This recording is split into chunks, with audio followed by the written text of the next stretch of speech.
Assalamualaikum warahmatullahi wabarakatuh. Salam sejahtera bagi setiap jiwa yang hadir di sini, yang tengah mencari ketenangan di antara hiruk-pikuk dunia. Hari ini kita akan menapaki sebuah perjalanan yang tidak seperti perjalanan biasa. Perjalanan ini bukan menempuh jarak, tapi menyusuri ruang dalam diri. Tempat di mana cahaya hidup bersemi di antara zikir dan nafas yang kita hirup setiap saat. Sebuah perjalanan untuk belajar mendengarkan hening, meresapi arti syukur, dan menemukan rindu yang membawa kita pulang kepadanya. Saya mengajak Anda, sahabat yang sedang menyaksikan, untuk membuka hati dan pikiran. Mari bersama-sama menyelami setiap kata dan makna yang akan mengalir dengan lembut, agar cahaya itu mampu menembus ruang paling sunyi dalam jiwa kita. Jangan ragu untuk berbagi rasa, pengalaman, atau pertanyaan Anda di kolom komentar. Karena perjalanan ini bukan hanya tentang mendengar, tetapi juga tentang terhubung dan saling menguatkan. Mari kita mulai perjalanan ini dengan nafas yang sadar dan zikir yang sunyi, menyadari bahwa cahaya yang kita cari selama ini telah hidup di antara keduanya. Bab 1. Nafas yang tidak pernah kau sadari. Pernahkah kau berhenti, benar-benar berhenti, hanya untuk mendengarkan nafasmu sendiri? Bukan sebagai sesuatu yang biasa, bukan sebagai kebiasaan yang berjalan di bawah sadar, tetapi sebagai sebuah anugerah yang menandakan bahwa kau masih diizinkan hadir dalam kehidupan ini. Nafas itu datang seperti kasih yang tak menuntut apapun darimu. Ia hadir sejak kau lahir dan belum pernah meninggalkanmu, walau tak pernah kau beri terima kasih.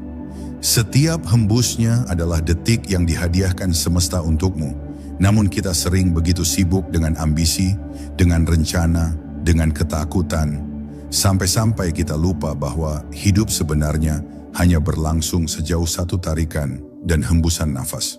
Di antara sibuknya dunia yang terus memanggil dengan segala bunyinya, di antara layar yang terus menyala dan waktu yang selalu tampak kurang, ada keheningan yang senantiasa memanggilmu pulang. Bukan ke tempat yang jauh, bukan ke tanah suci, tapi ke tubuhmu sendiri. Di sanalah nafas menunggu, setia, lembut, dan tidak pernah menuntut. Ia tidak marah saat kau mengabaikannya, tidak kecewa saat kau mengisinya dengan keluh dan amarah. Ia tetap mengalir karena memang tugasnya adalah mencintaimu dalam diam. Seperti kasih Tuhan yang tidak membutuhkan ucapan syukur untuk terus memberimu hidup. Mereka yang menempuh jalan batin tahu bahwa nafas adalah guru pertama. Ia mengajarimu kesadaran, kesabaran, dan penyerahan tanpa pernah berkata sepatah kata pun. Dalam setiap nafas terdapat pelajaran tentang hadirnya momen sekarang, tentang melepaskan apa yang telah lewat dan menerima apa yang akan datang tanpa menolak. Nafas tidak pernah memaksamu untuk tinggal dalam masa lalu atau berlari ke masa depan. Ia hanya berkata, "Aku ada di sini, sekarang." Dan jika engkau cukup hening untuk mendengarkannya, engkau akan sadar bahwa kedamaian sejati tak pernah berada di luar dirimu. Ia selalu tinggal di dalam, menunggu pintumu terbuka. Bayangkan jika setiap kali engkau menarik nafas, engkau melakukannya dengan kesadaran bahwa itu adalah hadiah. Dan setiap kali engkau menghembuskannya, engkau melepaskan segala yang tidak kau butuhkan, kekhawatiran, kemarahan, dendam, dan bahkan rasa lelah karena terlalu kuat. Maka nafasmu akan berubah menjadi zikir yang tak bersuara, tapi hidup. Ia menjadi penghubung antara tubuh yang fana dan jiwa yang abadi. Dan saat itulah hidup tidak lagi terasa berat, karena kau telah menemukan tempat pulang yang sesungguhnya, dalam keheningan yang bernafas. Karena itu, jangan tunggu dunia berhenti untuk kau bisa tenang. Dunia tak akan pernah benar-benar diam, tapi engkau bisa diam di dalamnya bersama nafasmu. Disitulah keajaiban bersembunyi, bukan di luar, bukan dalam hal-hal besar yang gemerlap, tapi dalam hal paling sederhana yang sering kau abaikan. Sebab sesungguhnya cahaya itu, ia tidak datang dari tempat yang jauh, ia tinggal dalam nafasmu yang kau sadari. Dan bila engkau mau, kau bisa kembali menemuinya. Detik ini juga. Bab 2. Zikir yang tidak berbunyi. Tidak semua yang sakral perlu diucapkan dengan bibir. Kadang yang paling suci justru tak pernah bersuara. Seperti zikir yang hidup di antara detak jantung dan desir aliran darah, ia bukan tentang lafaz yang lantang, melainkan tentang getaran yang menetap di relung hati yang hening. Zikir semacam ini tidak membutuhkan waktu tertentu atau ruang yang suci, karena ia justru berdiam di tempat yang paling sering kita lupakan, dalam kesadaran kita sendiri. Ia tidak menunggu kita selesai bekerja atau selesai salat. Ia hanya menunggu kita sadar bahwa Tuhan tidak pernah menjauh, hanya kesadaran kita yang sering tertidur. Zikir yang tidak berbunyi adalah dialog sunyi antara jiwa dan Sang Pencipta. Ia bukan soal pengulangan kata, tapi tentang kehadiran hati yang tidak berpaling. Kadang ia datang dalam kesunyian malam saat seluruh dunia tertidur. Kadang ia menyusup di sela rasa syukur yang tak terucap setelah menatap wajah anakmu tertidur lelap. Ia bisa lahir dari rasa berserah di tengah kehilangan, atau dalam senyap saat engkau memilih diam daripada marah. Zikir ini bukan hafalan, ia adalah kesetiaan batin yang memilih mengingat meski tak ada yang menyuruh untuk mengingat. Jika engkau pernah merasa hampa di tengah keramaian dan tanpa sadar matamu berkaca-kaca tanpa tahu sebabnya, mungkin saat itulah hatimu sedang berzikir. Ia berbicara pada Tuhan dengan bahasa yang tak dimengerti oleh pikiran. Dan itu cukup, karena tidak semua yang suci harus dimengerti, beberapa hanya cukup dirasakan.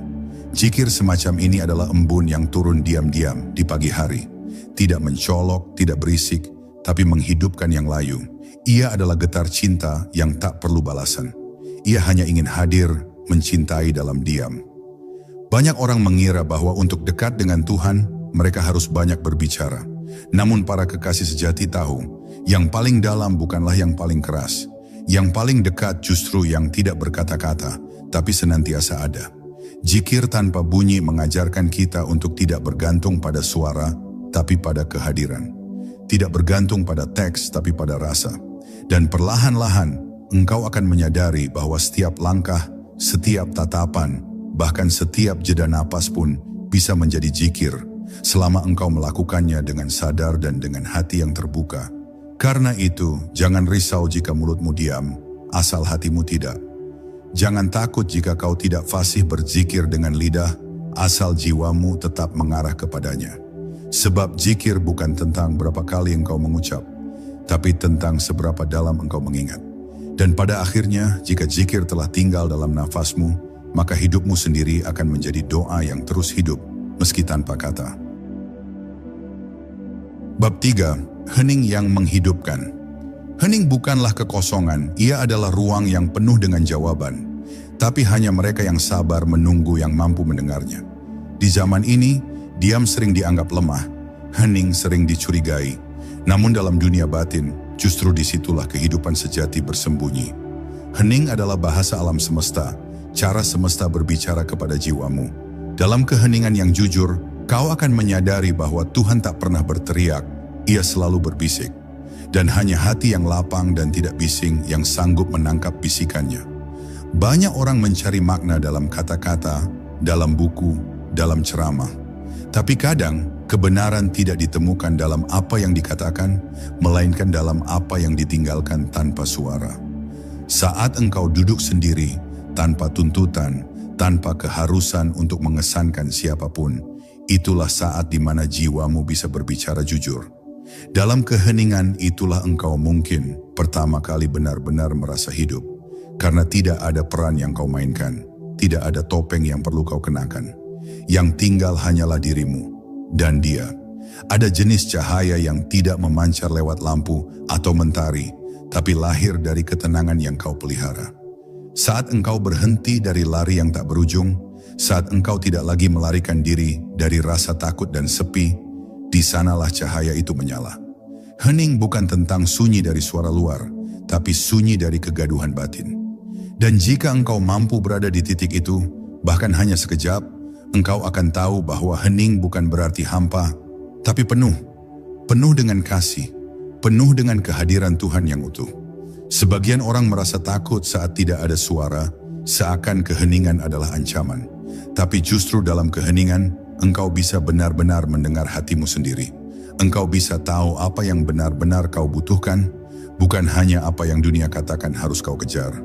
Dalam hening, engkau mungkin menangis, bukan karena lemah, tapi karena kau akhirnya menemukan tempat untuk jujur. Di sanalah air mata menjadi zikir dan diam menjadi ibadah. Karena keheningan yang diterima sepenuh hati adalah bentuk tertinggi dari ketundukan. Maka bila hidupmu terasa lelah, jangan cari hiburan yang bising, carilah keheningan yang hangat. Diamlah, bukan karena engkau tak punya kata, tapi karena kau memilih mendengarkan suara yang lebih tinggi. Dan dalam diam itu, perlahan kau akan temukan bahwa kehidupan sejati tidak datang dari luar, melainkan lahir dari dalam. Dari sebuah tempat tenang, di mana cahaya itu menyala tanpa suara. Bab 4. Rasa syukur yang tidak terdengar. Syukur tidak selalu datang dalam bentuk ucapan. Ia seringkali lahir sebagai perasaan yang mengalir perlahan, menyentuh hati seperti angin senja yang menyapu permukaan danau. Rasa syukur yang sejati tidak selalu berteriak "Alhamdulillah". Kadang ia hanya berupa kelegaan di dada, senyum yang tidak sengaja muncul, atau ketenangan yang hadir tanpa alasan. Syukur seperti ini tidak perlu dipamerkan, karena ia bukan untuk dunia. Ia adalah percakapan rahasia antara hatimu dan Tuhan, tentang semua yang telah diberikan tanpa pernah diminta. Betapa banyak hal yang sesungguhnya layak disyukuri, namun luput karena kita terlalu sibuk melihat apa yang belum kita miliki. Kita menunggu momen-momen besar, pencapaian besar, padahal yang kecil-kecil itulah justru yang menopang hidup ini. Nafas yang terus mengalir tanpa henti, tubuh yang masih bisa bergerak, waktu yang terus diberi meski sering disia-siakan. Apakah itu bukan karunia yang besar? Tapi manusia seringkali merasa cukup hanya saat kehilangan dan baru bisa bersyukur saat segalanya tak lagi bisa disentuh. Syukur adalah cara jiwa melihat hidup. Ia bukan soal berapa banyak yang kita punya, tapi bagaimana kita memandang apa yang sudah ada. Dan bila hati telah terbiasa bersyukur dalam hal-hal yang kecil, maka ia tidak akan goyah meski kehilangan sesuatu yang besar. Karena ia tahu, yang besar pun bermula dari yang kecil. Mereka yang bersyukur bukan berarti tidak memiliki luka, tapi mereka memilih untuk melihat cahaya di antara pecahan gelap. Dan syukur dalam bentuk yang paling murni adalah bentuk zikir yang paling tulus. Kadang kita tidak perlu berkata apa-apa. Cukup dengan sadar bahwa pagi ini mata kita masih bisa terbuka, bahwa suara burung masih bisa terdengar, dan bahwa kita masih bisa mencintai, itu sudah cukup. Saat syukur telah menetap di dalam jiwa, maka hidup tidak lagi menjadi beban, melainkan ladang keajaiban. Kita tidak lagi menunggu hari bahagia, karena setiap hari telah cukup menjadi alasan untuk bersyukur. Di titik itu, bahkan kesedihan pun bisa dipeluk, karena kita tahu bahwa semua datang dari satu tangan yang sama. Tangan yang mencintai tanpa syarat. Maka bila kau merasa letih dan tak tahu harus mulai dari mana, mulailah dengan bersyukur. Bukan karena semuanya baik-baik saja, tapi karena kau masih diberi kesempatan untuk memperbaiki. Dan dari sanalah, perlahan cahaya akan mulai menyala kembali. Ia tidak datang sebagai cahaya yang menyilaukan, tapi sebagai ketenangan yang menghangatkan dada. Cahaya itu hidup dalam rasa syukurmu yang tidak terdengar, tapi selalu sampai ke langit. Bab 5. Waktu yang tidak pernah kembali. Waktu adalah guru yang paling jujur. Ia tak pernah berhenti, tak pernah menoleh, dan tak pernah bisa dibeli kembali. Setiap detik yang berlalu adalah bagian dari hidup yang tak bisa diulang, tak bisa disimpan, dan tak bisa dikembalikan. Tapi betapa sering kita menyia-nyiakannya, seolah waktu akan sabar menunggu.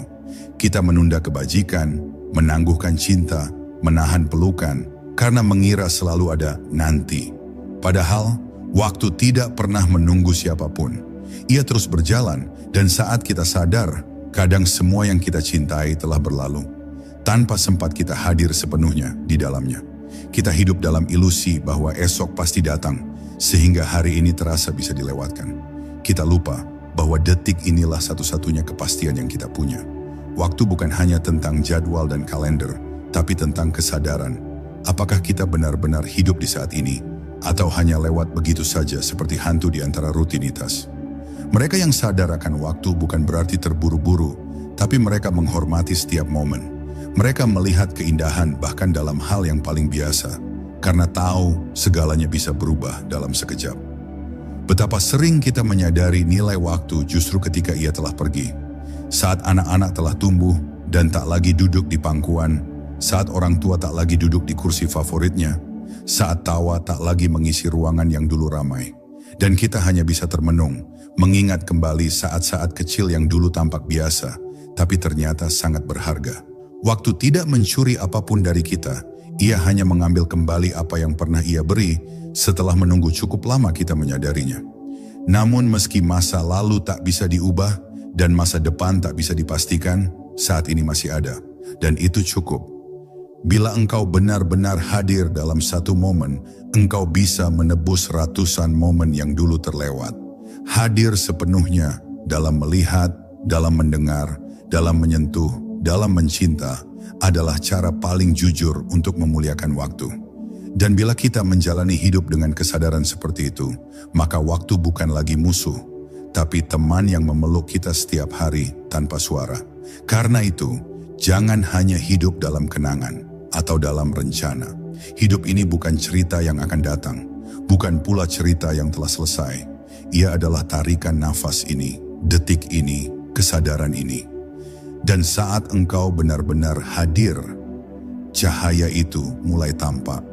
Ia bukan berasal dari jam atau kalender, tapi dari hatimu yang mulai sadar bahwa waktu adalah ladang suci tempat kau bisa menanam keabadian, selagi nafas masih kau punya. Bab 6. Rindu yang tidak selalu memiliki nama. Ada jenis rindu yang tak bisa dijelaskan, tak bisa diarahkan pada siapapun, dan tak pernah bisa sepenuhnya hilang. Ia datang tiba-tiba, di tengah keramaian, atau bahkan dalam gelak tawa. Ia menyelinap masuk diam-diam, dan hanya hati yang mengenalnya. Rindu ini bukan pada seseorang, bukan pada tempat, melainkan pada sesuatu yang lebih tinggi, lebih dalam, yang entah bagaimana, terasa sangat dekat dan sangat jauh sekaligus.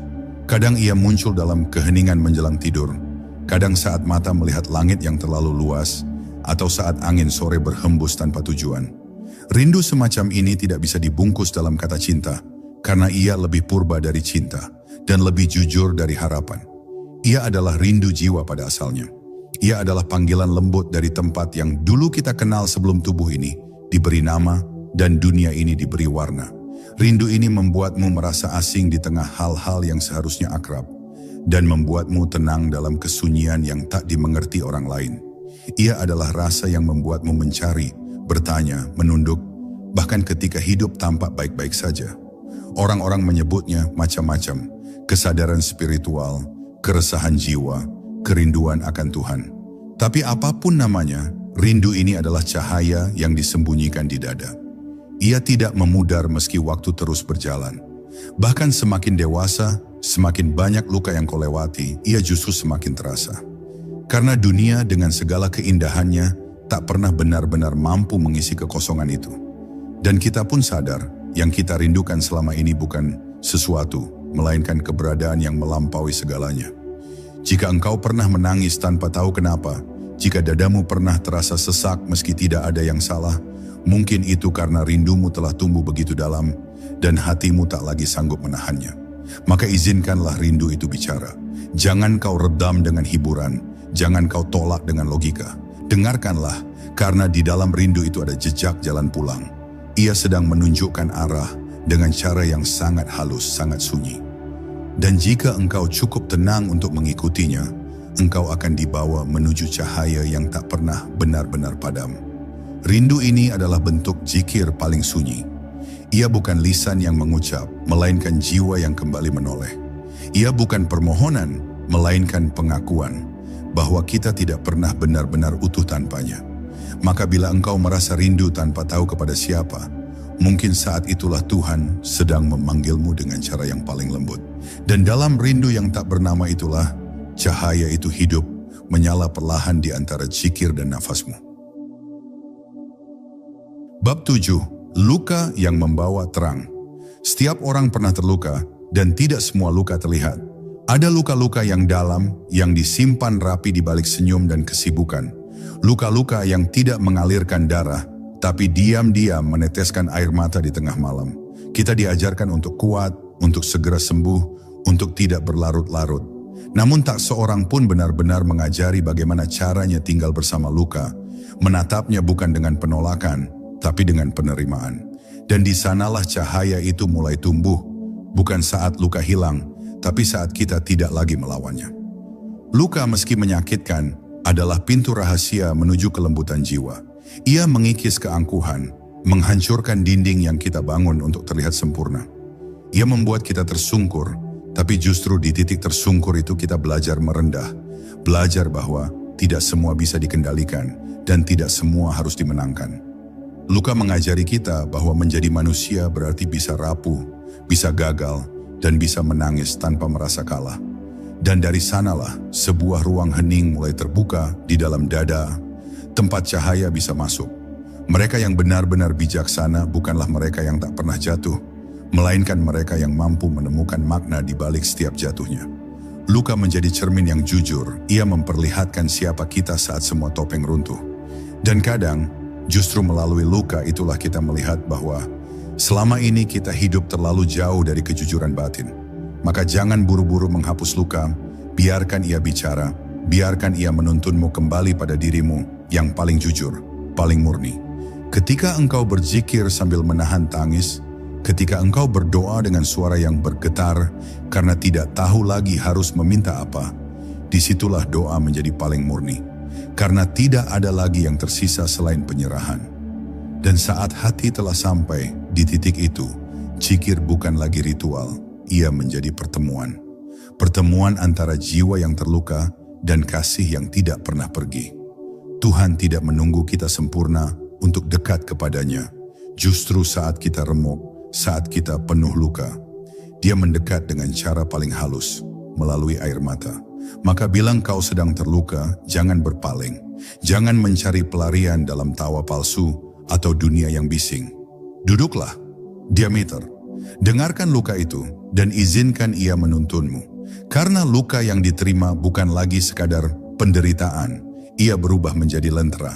Dan dari sanalah, perlahan-lahan, cahaya mulai menyala. Bukan dari luar, tapi dari dalam.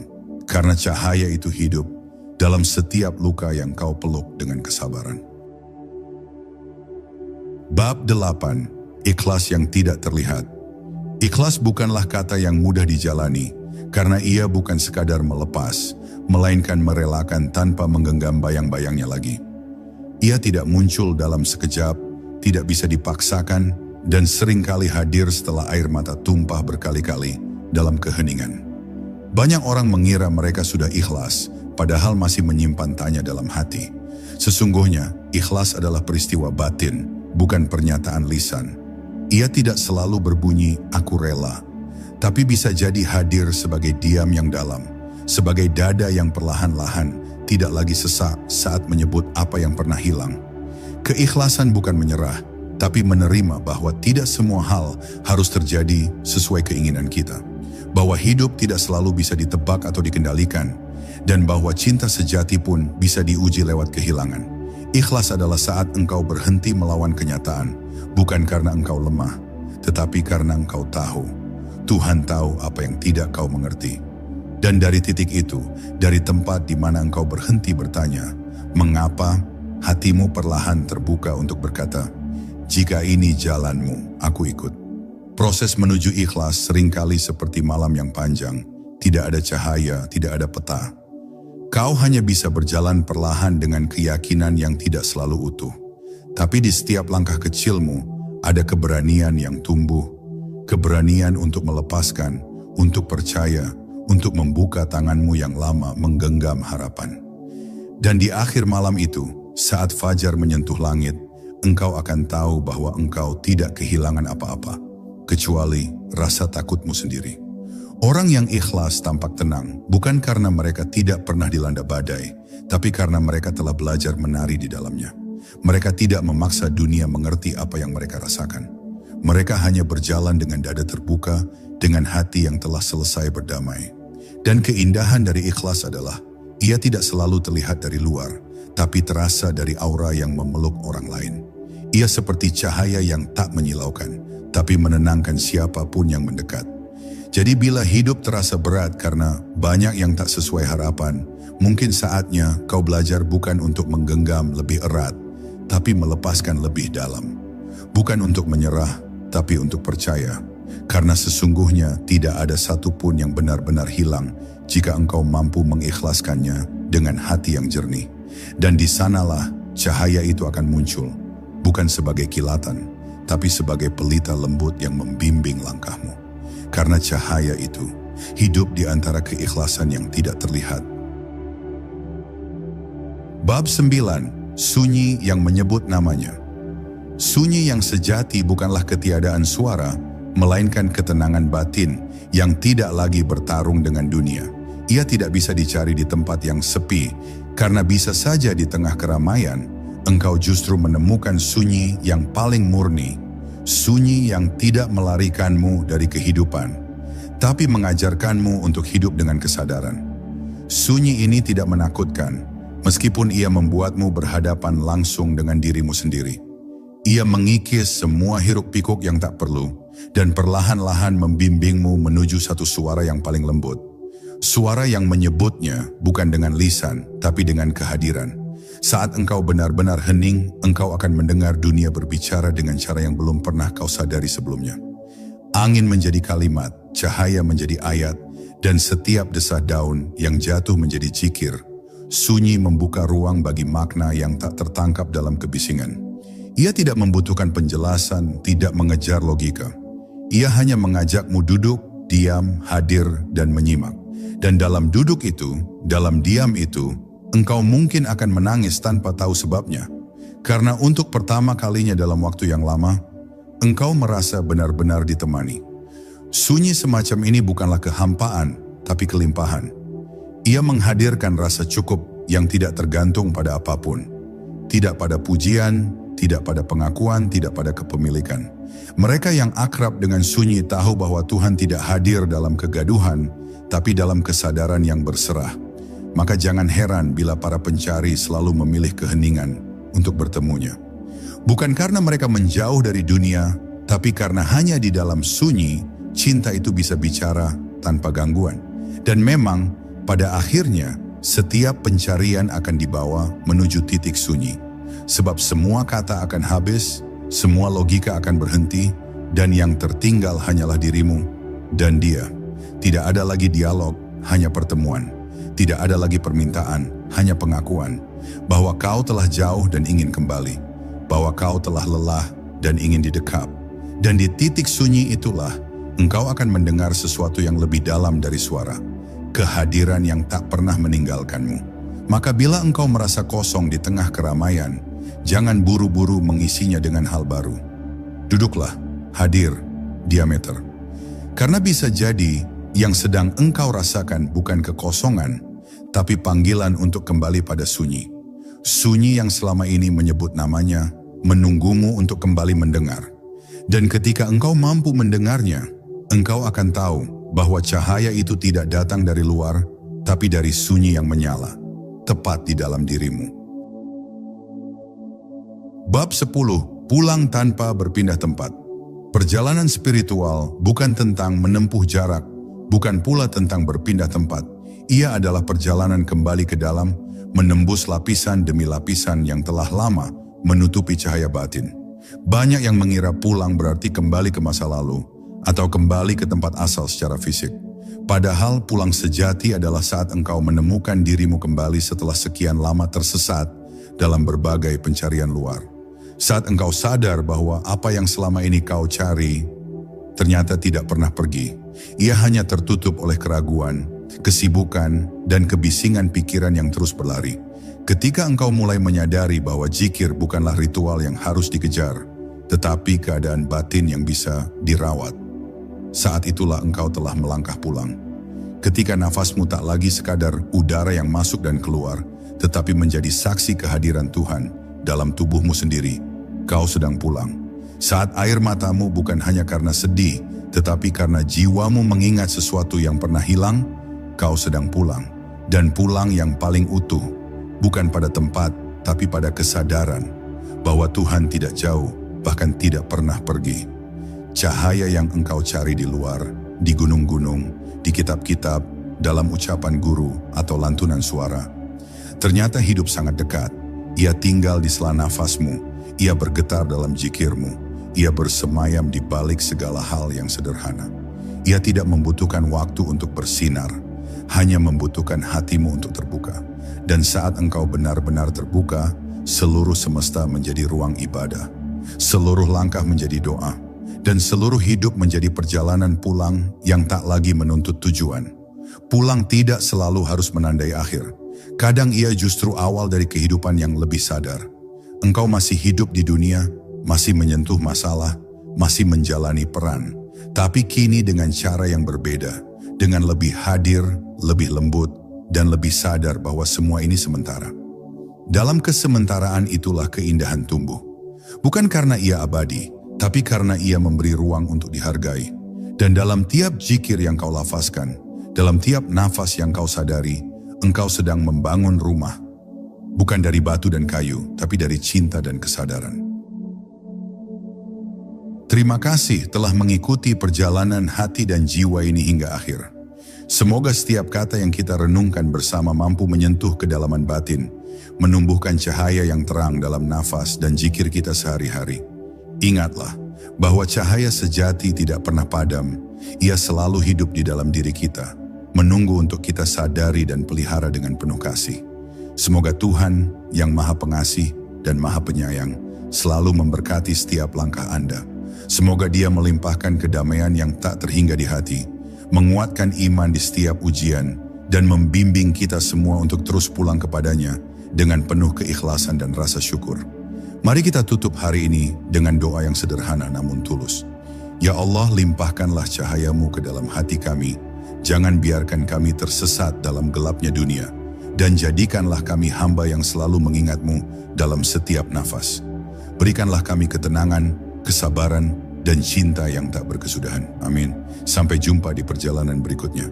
Semoga damai menyertai Anda selalu.